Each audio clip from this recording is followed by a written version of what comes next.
Second stage nipo na Dura Heavyweight. Dura, upo vizuri? Niko vizuri. Mchezo mtazamo umemalizika, sala ya bao moja kwa moja. Mnyama anakwenda hatua inayofuata. Pengine imekuwa ni mchezo wa namna gani? Of course mchezo ulikuwa mzuri kwanza, jambo la kwanza. Mechi ilikuwa ina ushindani, yani kumba katika kitu ambacho kimenifurahisha ni kwamba mechi ilikuwa inatoa burudani ambayo tulikuwa tunatamani kuiona. Kwa nini nakwambia hivi? Kwa sababu timu moja hamna timu ambayo imechagua kusema kwamba mimi ni timu ya pili. Yani timu zote mbili zinakuja zikiwa zinataka, yani zinashambuliana. Yani zinashambuliana. Ila kilichofanya mchezo kuwa mgumu kwa Simba kuliko tulivyoizoea ni tatizo la kiufundi ambalo ni dogo. Kwanza wana Simba wasiofu, kwa sababu Simba ina timu nzuri. Kwa nilivyoitazama Simba ina timu nzuri. Ila inakosa jambo dogo tu ambalo ni wale wachezaji ambao wanafanya mikimbio nyuma ya safu ya ulinzi, au tunaita players ambao wanafanya runs in behind the defense. Ndio wanachokikosa. Na timu ikikosa hichi kitu kuna matatizo 5 mpaka 6 yanaweza yakajitokeza ya kiufundi. Umeelewa?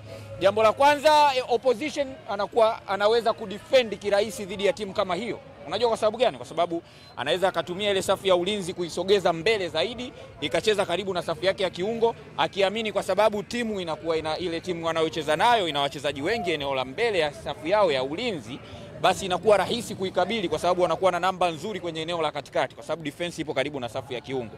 Easy to defend, si ndio?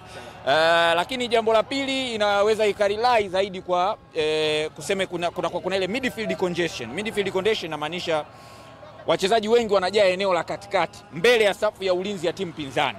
Kwa hiyo inaweza ukawanyima uhuru wale wachezaji wenye uwezo wa kutengeneza nafasi. Kwa mfano nitakupa mfano, Morris Abraham leo alikuwa anaonekana kila muda anapiga back pass. Unajua kwa sababu gani? Sio kwa bahati mbaya. Ile inaitwa midfield congestion, kwamba wachezaji wamejaa katikati, anayefanya movement nyuma ya safu ya ulinzi ni mchezaji mmoja ambaye ni Jonathan Soa. Kwa hiyo mipira inakuwa haimfikie kwa sababu defense inakabiliana na mtu mmoja, alafu mbele yake kuna safu ya kiungo. Na niliwahi kuzungumza nikasema hawa Gaborone ni miongoni mwa timu. Nilifanya interview na jamaa mmoja aitwa Jadu. Nikamwambia hawa Gaborone wana timu nzuri na wana midfield bora kwenye ligi ya Botswana, FNB Premiership. Nafikiri kimeonekana hapa.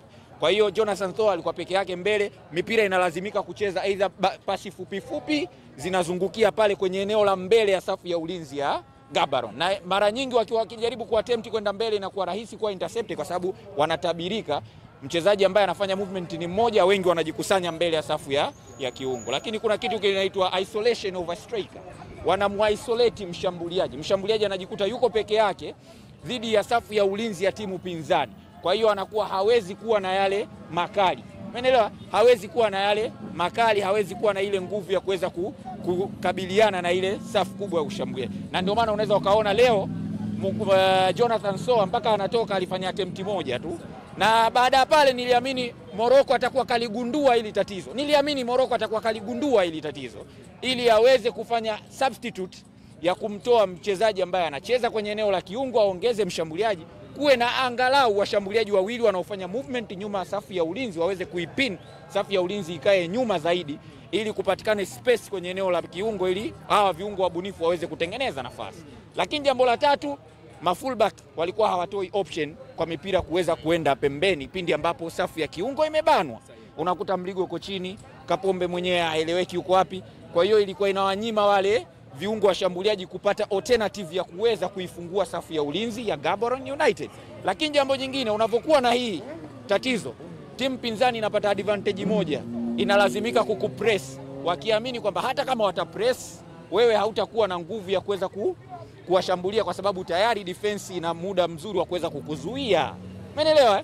Kwa sababu nimezungumzia unakuwa predictable lakini timu pinzani inakuwa ina uwezo wa kukudefend, easy defending. Sasa hii inamfanya yule mpinzani kujithubutisha kuweza kukupress wewe. Akikupress unazalisha makosa, na ndio yalitokea. Sijui unanielewa? Kwa hiyo bado natamani kuiona Simba inatatua haya matatizo ya kiufundi, lakini kwenye swala la kikosi Simba wanacho. Fitness vipi kwa timu? Fitness ipo vizuri kwa sababu of course wachezaji wamecheza kwenye intensity ile. Ila kilichokosekana ni hilo tatizo la kiufundi ambalo limepelekea Simba kujaa zaidi eneo la katikati, wanakosa option ya mchezaji ambaye ana separate run. Unajua hizi runs, naweza ngakupa mfano. Gaborone kuna muda unaona kama Nyane alireceive mpira akatempt Kamara akasave. Ile ndo run yenyewe ambayo ina separate, inautenganisha ule mchezo au inatenganisha ile build up.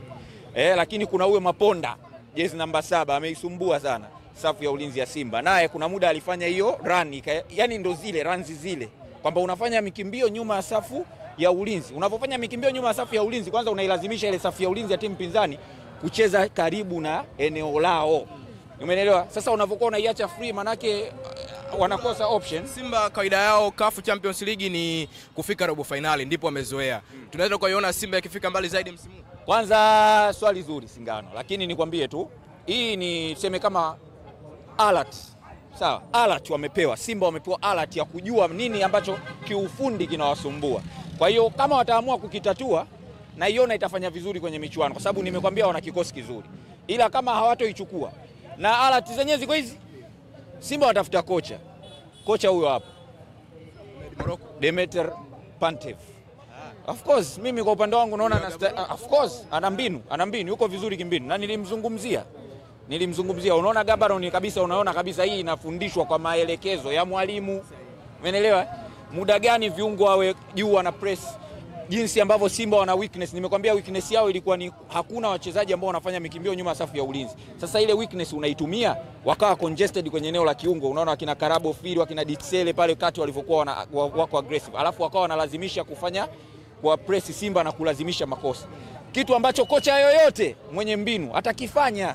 Alafu huko kingine, Hemedi Morocco asilaumiwe hapa, kwa sababu huu ni kama mzigo ulioachwa stendi. Huu mzigo umeachwa stendi na mwenye mzigo wake kaondoka. Kwa sababu hamna kilichobadilika kimbinu. Kilichokuwa kinafanywa na Fadlu ndio kilichofanywa leo. Kwa hiyo mzigo wake kauweka stendi, Morocco kauokota. Tutegemee Simba tofauti second stage round ambayo inafuata. Naamini kama watakuwa wamepata kocha, lakini kocha by the way atakuwa na muda mchache wa kuimplement, lakini kuna makocha ambao wana uwezo wa kujua weakness ndani ya muda mfupi na kuweza kuimplement mbinu za kuja na utatuzi wa hilo tatizo. Kwa hiyo kama Simba watatafuta kocha mzuri na ambaye ana uwezo mzuri wa kung'amua kimbinu, basi wanaweza wakafanya vizuri. Tunamwona Jean Charles Ahoua siku hii leo anafunga, lakini kuna baadhi ya nafasi anazikosa kuelekea katika michezo inayofuata. Jean Charles Ahoua leo hakuwa na mchezo mzuri ukiangalia kwa engo ya kukosa mabao. Amekosa mabao mawili ya wazi. Of course kwa level yake amenidisappoint hata mimi, lakini naamini hii itakuwa kama funzo kwake, nini anatakiwa aboreshe especially anapokuwa kwenye eneo la mwisho la timu pinzani, kwa sababu ni video iliyopita tu nimetoka kumzungumzia nikasema ni mchezaji ambaye anapaswa kusogezwa zaidi karibu na lango ili aweze kutumia ile nishati yake ya upachikaji magoli. Kwenye mechi zijazo naamini mwalimu au benchi la ufundi wameshaona nini ambacho Jean Charles Ahoua anacho. Kwa hiyo kuna muda mwingine maelekezo kidogo mchezaji anaweza akapitia, lakini motisha kidogo akarudi kwenye